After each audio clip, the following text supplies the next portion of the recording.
तो ये कहानी शुरू होती है एक बूढ़ी औरत हेल्गा को दिखाते हुए, जिसके अपार्टमेंट में कोई अजीब कीड़ा घुस आया था। हेल्गा को भूलने की भी बीमारी थी, इसीलिए वो सब बातें अपनी वॉल पे लिख लिया करती थी। वहीं से वो हेल्पलाइन का नंबर देखते हुए कॉल करती है और एक लड़का उसके घर आ जाता है। आते ही उसने देखा कि हेल्गा की एयर कंडीशन से अजीब ग्रीन कलर का लिक्विड निकल रहा था, जो बहुत ही ज्यादा बदबूदार भी था। खैर, अब वो हेल्गा को डोर नॉक करता है। हेल्गा के दरवाजा खोलते ही वो उससे सवाल करता है, आपके घर के बाहर ऑलरेडी एक इमरजेंसी वैन खड़ी है। अगर वो लोग आपकी मदद को आ गए थे तो आपने दोबारा कॉल क्यों की? ये लोग कहाँ हैं? जब आप में हेल्गा बताती है मुझे भूलने की बीमारी है, मुझे नहीं याद कि वो लोग कहाँ है। अब ये लड़का घर के अंदर कीड़ा ढूंढने के लिए चला जाता है, जहाँ सीलिंग से उसे खौफनाक आवाजें आ रही थी, जिससे वो खुद भी डर चुका था। उसने अंदाजा लगाया जो कुछ भी यहाँ है वो बहुत बड़ा और खतरनाक है। वो जैसे ही आगे रूम की तरफ बढ़ता है तो उसे वहाँ खून दिखाई दे रहा था। यह खून वेंटिलेशन से आ रहा था, जहाँ देखने पे वो बुरी तरह शॉक हो गया, क्योंकि वहाँ उन्हीं दोनों लोगों की लाशें थी जो पहले हेल्गा की मदद करने के लिए यहाँ आए थे। टाइगर वो भी यहाँ से जाने लगा और जैसे ही पीछे मुड़ा तो उसके सामने था एक जाइंट, इन्हीं बहुत ही बड़ा स्पाइडर, जो उसके कुछ सोचने से पहले ही उसके ऊपर हमला कर देता है। जिसके बाद वो उसे भी घसीटते हुए वेंटिलेशन में ले जा चुका था। ये सब बाहर खड़ी हेल्गा देख चुकी थी। वो भी डर गई, इसीलिए दूसरे रूम में आ गई। अब क्योंकि उसे भूलने की बीमारी थी, इसीलिए यहाँ आते ही उसे सब भूल गया। बेफिक्र होकर उसने टीवी ऑन करके टीवी देखना शुरू कर दिया। पर दोबारा उसे स्पाइडर की आवाजें जब डराने लगी तो तीसरी मर्तबा उसने हेल्पलाइन को कॉल मिला दी, जिसके बाद सीन यही से कट हो गया। और अब हमें 4 दिन पहले की स्टोरी दिखाई जाएगी कि आखिर ये शुरू कैसे हुआ। तो असल में आज से 4 दिन पहले स्पेस से आने वाला एक मेटियोर हेल्गा के अपार्टमेंट से टकरा गया था। हेल्गा के साथ वाले अपार्टमेंट में उसकी पोती शार्लेट अपनी मॉम और अपने स्टेप डैड के साथ रहती थी और अक्सर ही वेंटिलेशन पाइप के जरिए वो अपनी ग्रैंड माँ के घर आ जाती थी, क्योंकि यहाँ उसका काफी सामान रखा था। और आज जब वो अपने टॉयज लेने के लिए यहाँ आई, तब उसने यहाँ पे वो मेट्रॉइड देखा, जिस मेट्रॉइड के ऊपर एक अजीब सा स्पाइडर था। ये स्पाइडर शार्लेट को बहुत अच्छा लगा, इसीलिए उसने इस स्पाइडर को एक जार में बंद कर लिया और फिर अपने घर आ गई। शार्लेट के डैड एक कॉमिक राइटर थे। अक्सर ही शार्लेट उनकी कॉमिक स्टोरीज लिखने में उनकी मदद करती थी। आज भी जब वो अपनी कॉमिक के लिए स्केचेस बना रहे होते हैं तो शार्लेट उनके पास आ जाती है। वो यहाँ उनकी कॉमिक कैरेक्टर की आंखों में रेड कलर करते हुए कहती है कि अगर आप अपने कॉमिक को एवल बनाए तो ये ज्यादा बिकेंगे। इनकी इन्हीं बातों के दौरान हमें पता चलता है कि शार्लेट के स्टेप डैड तो उससे बहुत प्यार करते हैं, लेकिन शार्लेट आज तक उन्हें अपने डैड की जगह नहीं दे पाई। शार्लेट की मॉम अक्सर ही शार्लेट की ग्रैंड माँ यानी हेल्गा के घर जाकर उनका ख्याल रखा करती थी, क्योंकि बेशक शार्लेट के डैड ने उन्हें धोखा दिया था, लेकिन शार्लेट की ग्रैंड माँ ने नहीं। वो तो आज तक उनसे बहुत प्यार करती थी। यहाँ तक कि शार्लेट के डैड ने तो अपनी मॉम यानी शार्लेट की ग्रैंड माँ को भी धोखा दिया था, जिसके चलते उनकी दिमागी हालत इतनी खराब हो गई कि वो सब कुछ भूलने लगी। खैर, अब हमें दिखाया जाता है कि शार्लेट उस स्पाइडर को गौर से देख रही थी, तभी उसके पास एक बग आ जाता है। शार्लेट अपने हाथ से उस बग को मार देती है और इस बग को देखते ही वो स्पाइडर शोर करने लगता है। शार्लेट को लगा कि शायद ये स्पाइडर भूखा है। अब वो अपने मरे हुए बग को स्पाइडर को खिला देती है, जिससे स्पाइडर एक ही बार में निकल चुका था। ये देखते हुए शार्लेट हैरान रह गई थी कि कैसे एक स्पाइडर इतने बड़े बग को एक ही बार में खा सकता है, और यही देखने के लिए वो यहाँ आने वाले एक और बग को भी मार के इस स्पाइडर को खिला देती है। और शार्लेट अब ये देखकर हैरान थी कि कैसे ये स्पाइडर किसी भी चीज को खाकर एकदम से अपना साइज बढ़ा रहा था। इतनी देर में शार्लेट के स्टेप डैड, जो अपनी कॉमिक स्टोरी लिख रहे थे, उन्हें कुछ कंफ्यूजन हो जाती है। वो शार्लेट से हेल्प लेने के लिए जब उसके रूम में आते हैं तो उनकी नजर पड़ती है उसी जार पे जिसमें स्पाइडर रखा था। शार्लेट इस टाइम शायद वॉशरूम में थी, इसीलिए वो स्पाइडर को गौर से देखते रहे। और जैसे ही शार्लेट अंदर आई तो उन्होंने शार्लेट को बताया, मैं तुम्हारी मदद लेने के लिए आया हूँ अपनी स्टोरी के लिए। शार्लेट कहती है, फिक्र न करें, मैं आपकी मदद जरूर करूंगी, लेकिन अभी मुझे सोना है। जिसके बाद उसके डैड उसके रूम से चले जाते हैं और ये लोग सो जाते हैं। रात में स्पाइडर हिलजुल करने लगा। शायद उसे भूख लग रही थी और जितना उसने खाना खाया था उतना उसके लिए काफी नहीं था। बड़ा शिकार ढूंढने के लिए ये स्पाइडर इस जार से निकल जाता है। वेंटिलेशन पाइप से होता हुआ वो एक दूसरे अपार्टमेंट में चला गया, जो शार्लेट की स्टेप डैड की मॉम का था, यानी शार्लेट की सेकंड ग्रैंड माँ। ये स्पाइडर शार्लेट की सेकंड ग्रैंड मॉम के पेरेट के ऊपर हमला कर देता है। सुबह होने पर जब ग्रैंड मॉम ने उसे देखा तो उन्होंने जोर से चीख लगाई, जिसे सुनते हुए शार्लेट के डैड उनके घर पहुंचे और वहाँ जाकर उन्होंने देखा कि किसी ने उनके पैरेट को बहुत बुरे तरीके से मारा था, यहाँ तक कि उसकी हालत भी देखने के काबिल नहीं छोड़ी थी। ये लोग सोच में पड़ गए कि आखिर ये किसका काम हो सकता है। तब शार्लेट की ग्रैंड मॉम से कहते हैं हो सकता है किसी चूहे का या किसी जानवर का काम हो। ये लोग यहाँ पर इमरजेंसी कॉल कर देते हैं और रेस्क्यू ऑफिसर उन्हें आकर बताता है ये काम किसी कीड़े का है, ऐसे कीड़े का जिसके स्टिंग्स हो, ये नहीं जिसका डंक हो, जिसे बार बार मार के इस पैरट को मारा गया है। खैर अब ये रेस्क्यू ऑफिसर पूरी बिल्डिंग में इंसेक्ट स्प्रे करने लग जाते हैं और जब बारी आती है शार्लेट करूम की तो वो स्प्रे करवाने से मना कर देती है और साफ साफ बता देती है इस आदमी को कि मेरे पास एक स्पाइडर है, उसे मैंने पाला हुआ है, इसलिए मैं स्प्रे नहीं कर पाऊंगी। उसके जाने के बाद शार्लेट इस स्पाइडर से खेलने लगी थी। वो उसे खाने के लिए कुछ बग्स देती है और साथ ही वो नोटिस करती है कि उसके पास जो माउथ फ्रेशनर्स थी, इन माउथ फ्रेशनर की स्मेल से ये स्पाइडर डर रहा था। अब रात में सबके सो जाने के बाद दोबारा हम देखते हैं कि वो स्पाइडर अपने जार से निकलकर वेंटिलेशन पाइप से होते हुए किसी दूसरी लेडी के रूम में चला गया। स्पाइडर को देखते हुए उस लेडी का डॉग भौंकने लगा था। वो अपने डॉग को वहाँ से साइड पे करती है और अपनी फैमिली की फोटो उठा लेती है। अभी फोटो देख ही रही थी कि उसके ऊपर स्पाइडर आके गिरता है, जिसे देखते ही वो डर गई।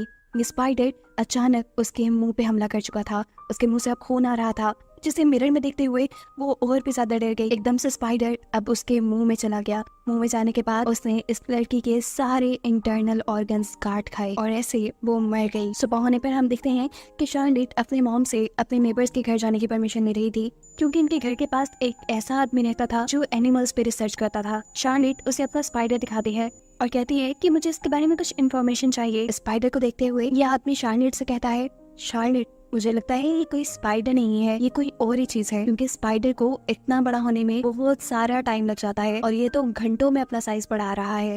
वो शार्लेट से कहता है कि मैं इस इंसेक्ट के ऊपर रिसर्च करना चाहता हूँ, क्या तुम मुझे ये दोगी? शार्लेट उसे अपना स्पाइडर दे गई और उस पर रिसर्च करने के बाद उसे पता चला कि ये एक इंतहाई खतरनाक किस्म का स्पाइडर था जो किसी इंसान तक को मार सकता था। शार्लेट अपने घर आ चुकी थी जहाँ पर उसके मॉम और डैड बातें कर रहे थे। अचानक उन्हें वेंटिलेशन में से किसी की आवाज आई। वो देखते हैं कि वहाँ पर उसी लेडी का डॉग है जो उनके घर के साथ रहती है। शार्लेट के डैड इस डॉग को उठाकर उस लेडी को घर पे वापस देने के लिए जाते हैं, लेकिन बहुत बार नॉक करने पे भी जब वो लेडी दरवाजा नहीं खोलती तो शार्लेट के डैड को इमरजेंसी की से वो डोर खोलना पड़ता है। वो डॉग को अंदर भेज देता है, लेकिन अंदर जाते ही डॉग जोर जोर से भौंकने लगा। वहाँ खून के निशान भी थे, जो देखकर शार्लेट के डैड भी डर गए। वो अंदर जाकर देखते हैं तो वहाँ उन्हें उस लेडी की लाश मिलती है, जिस देखते ही वो पुलिस को कॉल कर देते हैं। पुलिस बताती है कि इस औरत की मौत के पीछे किसी भी इंसान का हाथ नहीं है। और ये सुनकर सभी बिल्डिंग के लोग डर गए, क्योंकि पहले बिल्डिंग में जानवर मर रहे थे और अब इंसान भी मरने लगे थे। इन सारी मौत के पीछे कौन था कोई भी नहीं जानता था। अब शार्लेट का नेबर शार्लेट के डैड को अपने घर बुलाता है और उन्हें बताता है कि शार्लेट के पास जो स्पाइडर है वो बहुत ही ज्यादा जहरीला है। प्लीज तुम शार्लेट को समझाओ कि स्पाइडर को कहीं दूर छोड़ाए या फिर मार दे। ये सुनकर शार्लेट के डैड भी हैरान हो गए। वो इस आदमी से पूछते हैं कि क्या ये स्पाइडर किसी इंसान को मार सकता है, और जवाब में जब यह आदमी हाँ बोलता है तो अब शार्लेट के डैड भी डर गए। वो घर जाकर शार्लेट को डांटते हैं और कहते हैं क्या तुम नहीं जानती वो कितना खतरनाक है, वो इंसानों को भी मार सकता है, तुम इसे घर पे नहीं रख सकती।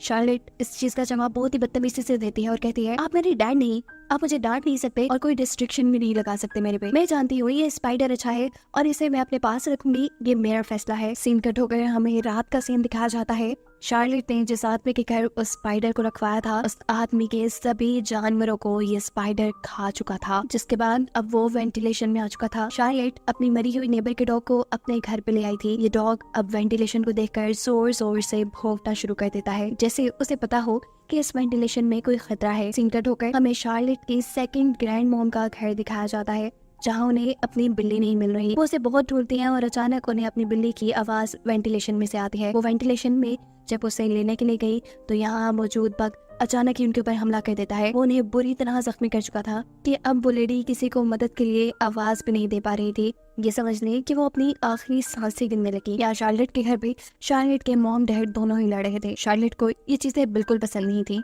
इसलिए वो अपने भाई को वहाँ से उठाती है और अपने रूम में ले जाती है। साथ ही साथ उसने अपने कानों पे हेडफोन भी लगा लिए ताकि वो अपने मॉम डैड की लड़ाई न सुन सके।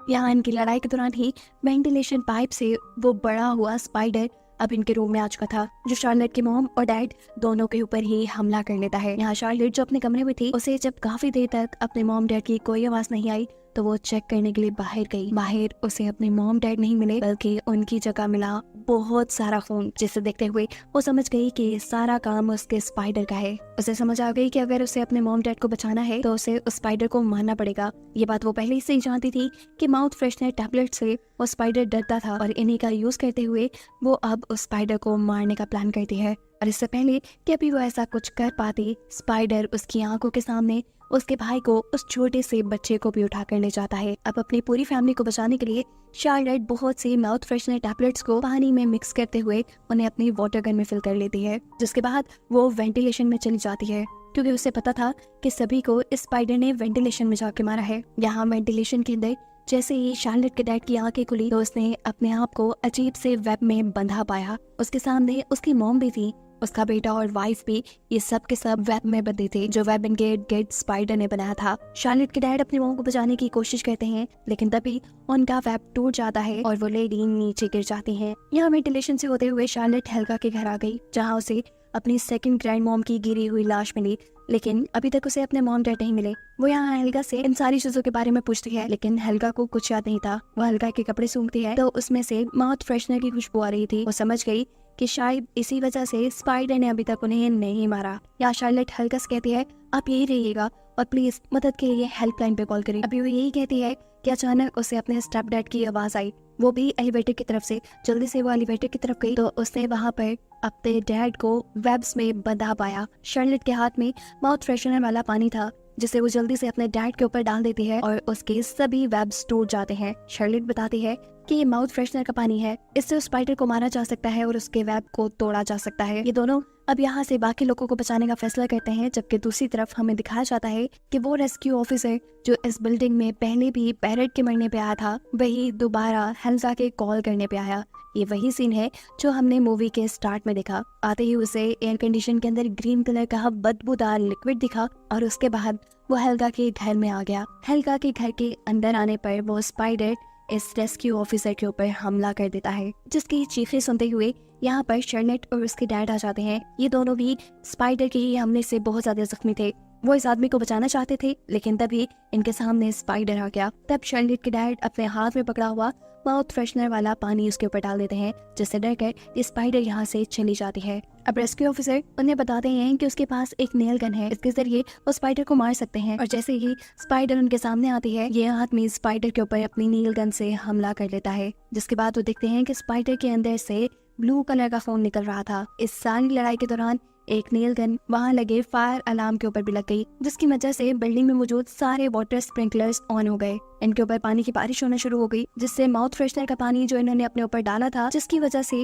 वो स्पाइडर इनके करीब नहीं आ रहा था, वो सारा पानी धुलने लगा था। इसलिए स्पाइडर का खतरा उनके ऊपर बढ़ता गया और इसी चीज का फायदा उठाते हुए स्पाइडर वहां आकर उस रेस्क्यू ऑफिसर को ले जा चुका था। अपनी बाकी फैमिली को बचाने के लिए शार्लेट और उसके डैड आगे बढ़ते हैं और देखते हैं कि शार्लेट की मॉम और भाई को स्पाइडर ने गार्बेज टनल के अंदर रख दिया था, जिनको बचाने के लिए ये दोनों ही टनल के अंदर चले जाते हैं। रिमोट के जरिए शार्लेट के डैड इस टनल को ऑन करने की कोशिश करते हैं ताकि गार्बेज की तरह वो भी इस बिल्डिंग से बाहर गिर जाए, लेकिन बदकिस्मती से ये काम नहीं कर रही थी। वो बाहर निकलकर इसकी वायर को जोड़ने की कोशिश करते हैं, जो जोड़ते हुए उन्हें बुरी तरह करंट लग चुका था और वो यहाँ गिर गए। ऐसा लग रहा था कि वो मर गए। इससे पहले कि शार्लेट अपने डैड के लिए कुछ करती, वो देखते हैं कि स्पाइडर उनके बहुत करीब आ गया। बिना वक्त जाए कि वो इस टनल का बटन दबा चुकी थी। किस्मत से ये अब काम कर रहा था। टनल का दरवाजा ठीक उसी वक्त बंद होता है जब स्पाइडर वहाँ आया और उस दरवाजे के नीचे आकर वो मर गया। इन लोगों की जान फाइनली अब स्पाइडर से बच गई थी।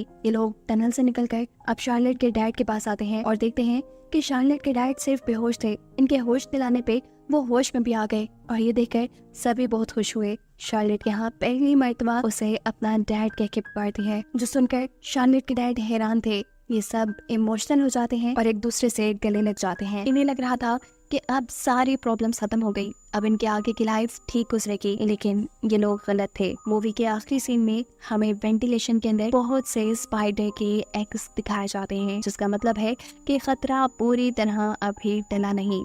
आगे क्या होने वाला था ये कोई नहीं जानता था। इसी खतरनाक और मिस्टीरियस एंडिंग के साथ ये कहानी यही खत्म